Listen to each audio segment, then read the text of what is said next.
Video games generate more money than the movie and music industries combined.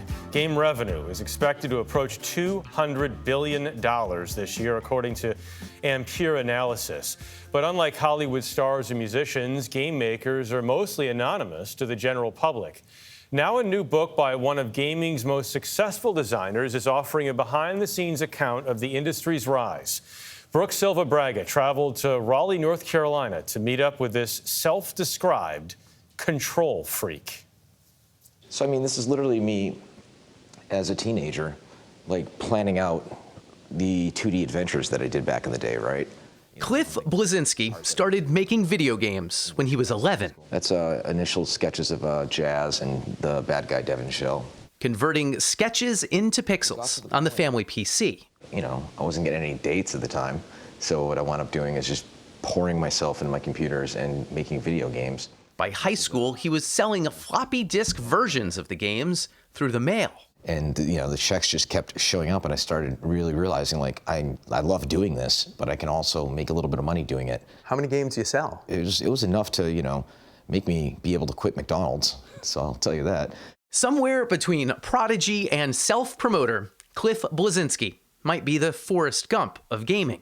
There's Bleszinski in the first edition of Nintendo Power magazine with the highest possible score in Super Mario Bros. Cliff Bleszinski! There he is in 1990, 15 years old now, playing in the finals of a Nintendo World Championship competition in Boston. 50 coins for Cliff. We got all the classic consoles that you can play. But the industry and Bleszinski quickly grew beyond Nintendo and Sega.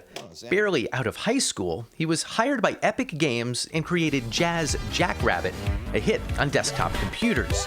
Then Unreal, a series of first-person shooters that expanded the ability of players to compete across the internet. All the while, Cliffy B nurtured a swashbuckling persona that landed him on MTV.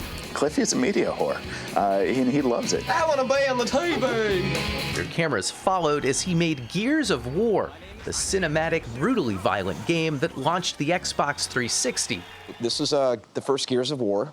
With a hero battling dad issues. Let's see if I get a chainsaw kill in here. And a chainsaw attached to a gun. Oh, I hear it. There we go. I'm just curious, like what you see that other people don't when sitting in front of this screen.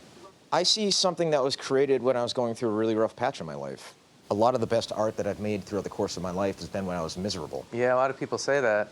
All kinds of artists. It's really weird the way that works. In his new memoir, Control Freak, Bleszinski traces his success capturing adolescent audiences to his own arrested development. In one terrible year, his father died suddenly, and an online acquaintance molested Cliff. My childhood came to a stop, he writes, and so did I, frozen seemingly forever at age 15. I mean, if you look around this house, you know, I have a life-size R2-D2 and BB-8. I mean, seriously, like, I still love comic books. I still love Transformers. That kind of trauma can really kind of freeze a person to some extent. I assure you, I've been to my share of therapy. The confessional nature of the book was another form of therapy. And facing myself. Bleszinski candidly describes gaming's frat house office atmosphere in the early 2000s, including his own shortcomings, leading to a failed first marriage. You know, I was a serial cheater. I was good at hiding it too. But one thing he's not willing to apologize for is the violence in his games, or the possibility all those virtual bullets help inspire real-world shootings. Are video games the factor? I honestly do not believe that. I've been asked this question for 30-plus years, and that's my stance, and I'm sticking to it. Is it not fair to see it as a little convenient that even as you're making all this violent content, you insist, no, it can't possibly have any impact on the people that consume it? I mean, it's a similar thing to maybe blaming McDonald's for obesity. Like, you don't have to eat at McDonald's every day. After 20 years cooking up games for Epic, Bleszinski grew tired and rich enough to leave. Just as importantly, he had someone to leave for. I was like, no, you're it. You're my finally home. Like, you're the person. You're my forever person. In 2012, he sent a flirty email to programmer Lauren Berggren. It said, "What's up, Kraka? How you been?" And I'm like, who is this guy and why? But after a few months of dating, she agreed to move across the country for him. Come move in with me and travel with me and play games with me all day and do whatever you want to do. And for 10 years, that's been their life. Lauren is a Twitch streamer now. It's game players more than game makers who are the stars of the business these days. Bleszinski's effort to start his own studio, done out of boredom, he says now, failed in 2018. And why didn't it work out, Boss King? How long you got? The video game industry is a fickle beast. You know, and these days, if you're not on the front page of the streaming site Twitch, you're dead in the water. And so Bleszinski is looking for other places to invest his time and money. How many beers are we talking? Over 400. Oh my goodness. Guinness World Record. He's already a part owner of the Raleigh Beer Garden. Cheers. Cheers. And a producer of the musical Hadestown. Okay, so what's next? You have a comic book? Working on a comic book, more Broadway musicals.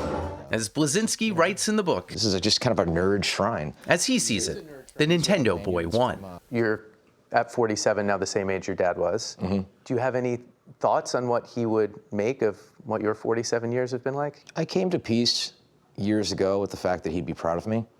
The kicker, though, that I struggled with for years was the fact that if he hadn't died, I wouldn't have this career. He would have forced me to go the standard route of going to Northeastern University, becoming an engineer just like him, having kids, the whole 9 yards. And so the silver lining, again, to his death is that I was able to go down my own path.